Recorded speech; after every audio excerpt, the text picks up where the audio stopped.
gentlemen, we're leaving Downing Street for the last time after 11 and a half wonderful years, and we're very happy that we leave the United Kingdom in a very, very much better state than when we came here 11 and a half years ago. It's been a tremendous privilege to serve this country as Prime Minister. Wonderfully happy years, and I'm immensely grateful to the staff who've supported me so well. And may I also say a word of thanks to all the people who sent so many letters still arriving, and to all the flowers. Now it's time for a new chapter to open, and I wish John Major all the luck in the world. He'll be splendidly served, and he has the makings of a great Prime Minister, which I'm sure he'll be in very short time. Thank you very much. Goodbye. Prime Minister with Dennis Thatcher, with a very gracious and courageous speech here at number 10 Downing Street. Mark Thatcher, her son there, helping her into the car, going for the last time to Buckingham Palace to relinquish the premiership.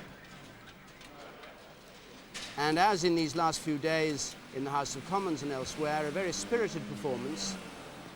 She seems to have taken the defeat at the hands of the Tory party on the chin, so to speak. You remember when she appeared in the House of Commons immediately afterwards for question time, she said, "I'm really enjoying this," and she still looks as if in some way she's enjoying it, happy to rest on the reputation and the record, as she sees it, of the last 11 and a half years. She sets off there to number 2 Buckingham Palace, where we'll no doubt see her in a moment. A new chapter opening, and the country is going to be splendidly served by the new Prime Minister. Of course, there's not a great tradition for following somebody who's been in office that time, is there? David, you were saying earlier on to me that the record of people who inherit the premiership from long-standing prime ministers is not very good. No, that's right. If one thinks of Rosebery after Gladstone, or Balfour after Salisbury, or even, as it were, Alec Hume after Macmillan, or Callaghan after Wilson, then in each of those cases they took over a government towards the end of a parliamentary session and didn't do very well, and indeed lost the election which followed. So in that case, the precedents really aren't very encouraging, but of course precedents are made to be broken, and perhaps they'll be broken in this case. What do you think of what the Prime Minister said? Oh, well, I thought she has behaved impeccably throughout in this appalling position she's been placed in, but the political truth of the matter was that it was essential for the Conservative Party to have a chance of winning the next election, that there should be a change of leader, and she realised that in the end. And I think the great advantage that John Major has, first of all, is that he isn't Mrs. Thatcher. He's a new face, he's a new personality, and he's got a three-dimensional quality which is very valuable, and he has, to me, the ring of truth. The Prime Minister on her way down the Mall there, with a police escort, the traffic on each side just making it way for her to go through there. Somebody was saying that one of the difficulties she'll have when she lives down in Dulwich is she'll find there are an awful lot of traffic jams between Dulwich and the House of Commons, and she won't get this kind of escort, of course.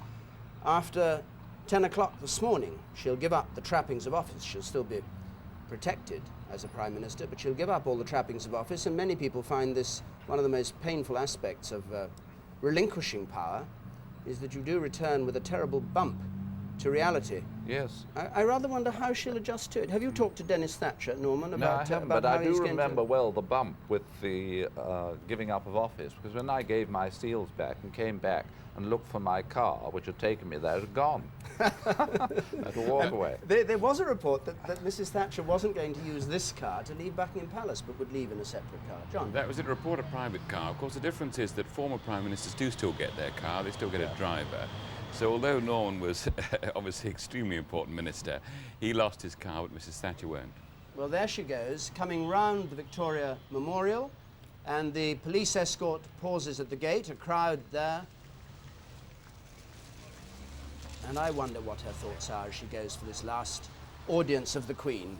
After all those years and all those battles, battles with the trade unions, battles over the economy, the battles of the Falklands, the long record of turbulence that the past 11 and a half years has produced politically, and now for the last time, and suddenly, and so abruptly, and in a way that people over the Atlantic in the United States find quite extraordinary, we have changed Prime Ministers.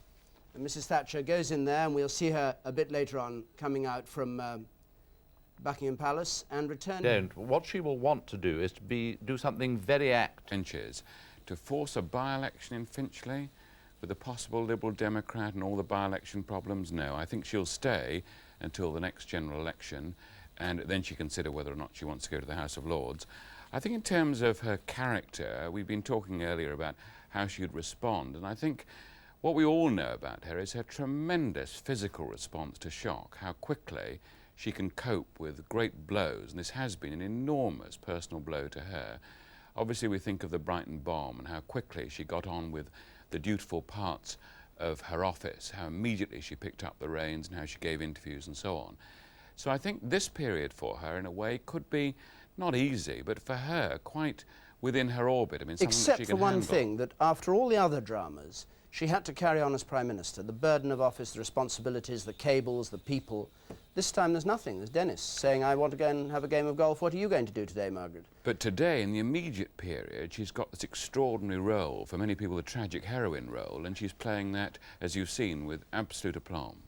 John, thanks very much. Well, gone as Prime Minister she may be by 10 o'clock, and we'll be watching to see her leave Buckingham Palace. But the heritage she leaves behind her, millions and millions of words and quotes stretching back over those 11.5 years. Here's just a reminder of some of them.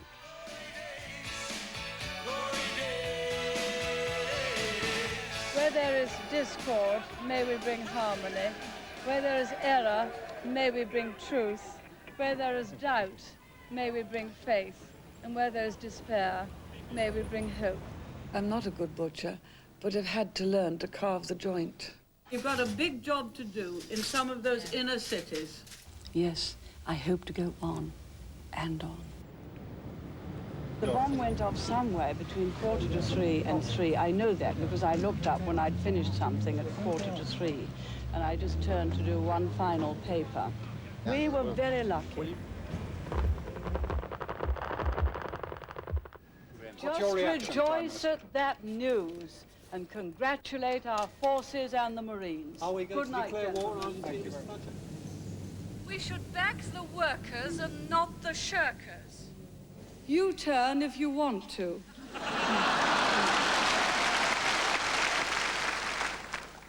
The ladies not for turning. No generation has a freehold on this earth. All we have is a life tenancy with a full repairing lease. We have not successfully rolled back the frontiers of the state in Britain, only to see them reimposed at a European level, with the European superstate exercising a new dominance from Brussels. No, no, no.